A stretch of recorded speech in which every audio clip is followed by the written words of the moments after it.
محمد مظہر کامل ہے حق کی شان عزت کا، نظر آتا ہے اس کثرت میں کچھ انداز وحدت کا۔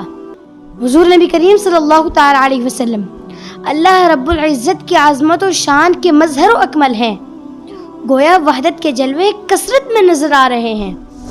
اور اللہ تعالی نے قرآن مجید فرقان حمید میں ارشاد فرمایا وَمَا رَمَيْتَ إِذْ رَمَيْتَ وَلَكِنَّ اللَّهَ رَمَى، اور کہیں فرمایا مَن يُطِعِ الرَّسُولَ فَقَدْ أَطَاعَ اللَّهَ، اور کہیں فرمایا إِنَّ الَّذِينَ يُبَايِعُونَكَ إِنَّمَا يُبَايِعُونَ اللَّهَ، اور کہیں فرمایا استجیبوا للہ وللرسول اذا دعاکم لما یحییکم، کہ یہ جلوے تو اللہ تعالیٰ نے ہر شے میں ودیت فرمائے ہوئے ہیں۔ آپ دیکھتے نہیں ہیں کہ ہر انسان کا ہر عضو دوسرے انسان کے ہر عضو کی طرح نہیں ہے، اور ایک انسان کے ہاتھ کی انگلی کی لکیر دوسرے انسان کے ہاتھ کی وہی انگلی کی لکیر کی طرح نہیں ہے۔ یہی حال جانوروں کا ہے، بلکہ درخت کے پتوں کا بھی ہے۔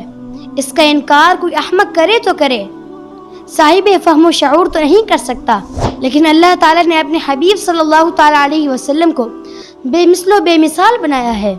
محبوب خدا کا کوئی ہم پایا نہیں ہے، اس شان کا مرسل تو کوئی آیا نہیں ہے۔ بے مثل نے محبوب کو بے مثل بنایا، وہاں جسم نہیں تو یہاں سایہ نہیں ہے۔